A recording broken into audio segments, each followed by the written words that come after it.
when I do my talks, like the TED Talks or whatever, I have people come up to me at the end saying that they can actually relate because they're talking to me and they're like, and you're just like a normal guy.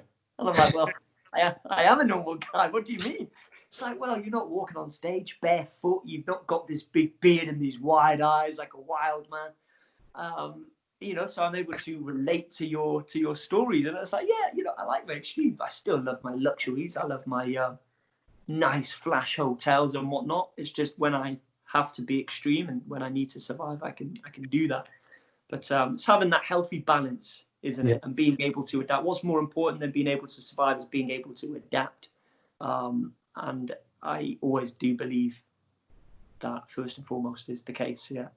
I guess they're kind of the same thing, and like you're maybe you're not a survival expert, but you're maybe like a bit of a people expert, like you know yourself very well, and you know these other people, like through your travels or maybe before your travels, like you have this way that part of the survival is connecting with people who know how to survive. The locals are the only way you're going to survive. It's 100%. Cool to see humans adapting to their environment and literally living wherever we can live. It doesn't matter how hot or cold or how wet or how frozen or how deadly.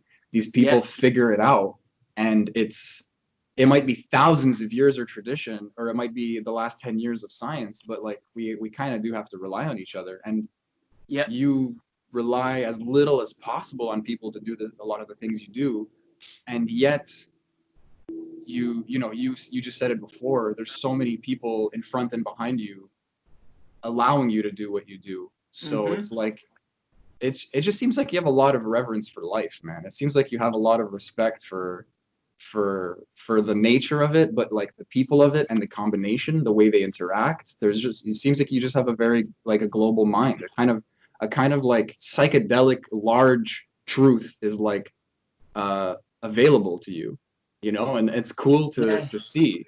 You just maybe you do seem like an extreme adventurer and then yet a normal guy on stage kind of thing, but there really is something unique about your perspective and through the travels as well that no one else can really have. And I guess that's why the documentary, the book, like sharing that is really part of it. You're adding to it now. You're one of these people that we can access the way you accessed the locals, like we get to kind of live through you vicariously. And it's not the same, but like I'm never gonna fucking do what you did, man.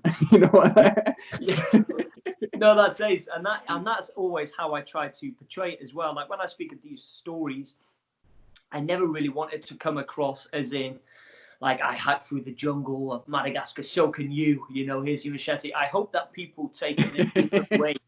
In a way, I hope they see it as we all face our own jungle in life. We all cross our own desert in life. We all have these different levels and these different platforms. We all have these goals that must be managed appropriately and broken down, but otherwise they'll seem overwhelming. That can be working for your degree. That could be working on your career where you've got to start at the bottom of your ladder.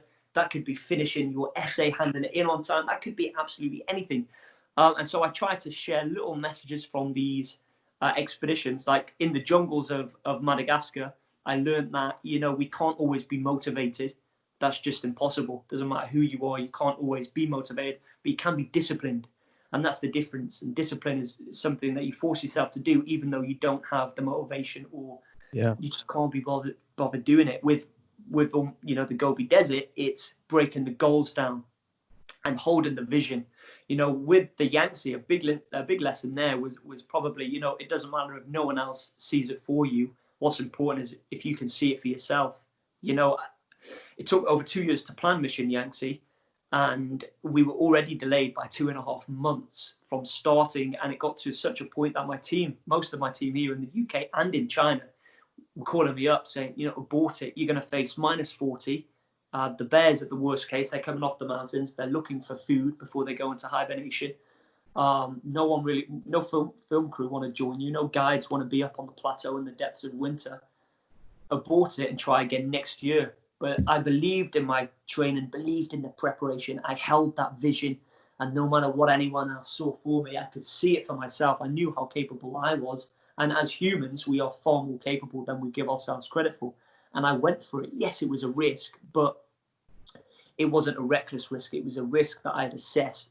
assessed, and I knew that I could make it off the mountains before the depths of winter. I would face the -20s, but not the -40s. Wow. And I guess a lot of people they can listen to other people a little bit too much. Sometimes it's a good thing, sometimes it's a bad thing, but go with what you believe, hold it. Don't let anyone knock it. You will have naysayers, but it doesn't matter.